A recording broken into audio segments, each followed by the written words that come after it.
Good day, everyone. Today, our group will present a roleplay about the reservation department of a hotel. This presentation will show the proper procedures and effective communication in handling hotel reservations.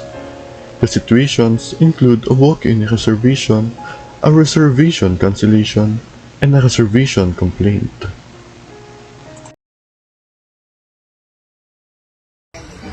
Good afternoon. I would like to ask if you still have a room available for tonight.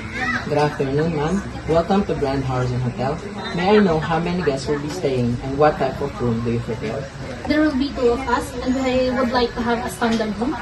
Thank you. Please give me a moment while I'll check our room availability. Yes, ma'am. We still have one standard room available for tonight.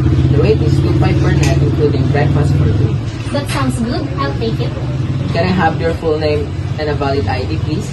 My name is Angeline Vicas and this is my ID.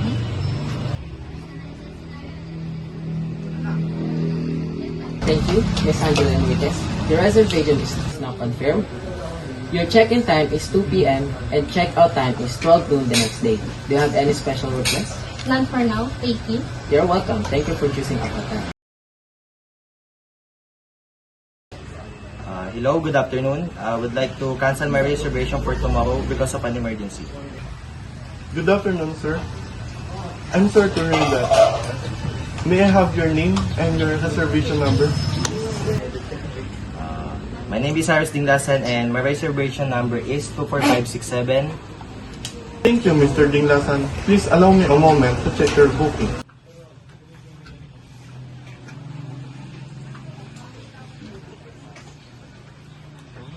I found your reservation for tomorrow.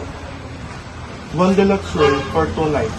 According to our hotel policy, cancellations made at least 24 hours before the arrival are free of charge. Since your cancellation is within the allowed period, we can process it without penalties. That's good to know. Please cancel it. Certainly, sir. Your reservation has been canceled. A cancellation confirmation will be sent to your email shortly. Thank you very much. You are welcome, sir. We hope to serve you again in the future. 3, go. Good afternoon. I made a reservation last week for a family room, but when I arrived, only a standard room was available. I'm very disappointed. Good afternoon. I sincerely apologize for the inconvenience. May I know your name, reservation details to review your details? My name is Dave Fasad and my reference number is 110403. Thank you. Just give me a moment to review your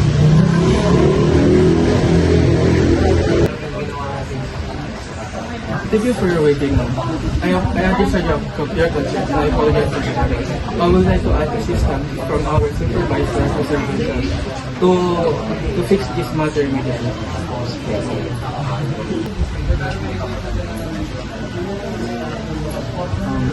Good afternoon, Ms. Fasad. I am reservation supervisor. I'm very sorry for the inconvenience.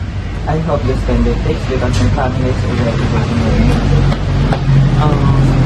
We understand this. I'm so sorry because the family room that we booked is not totally available. But we want to offer you 2 connection standard room with no extra. Or we can upgrade you to deluxe room with extra bed and for your preference. So the connection should be available for my family, right? Certainly, ma'am. We will arrange that immediately. As an apology, we will provide your family a complimentary breakfast for your family. Thank you for solving this problem, and I hope it doesn't happen in the future. You're welcome, ma'am.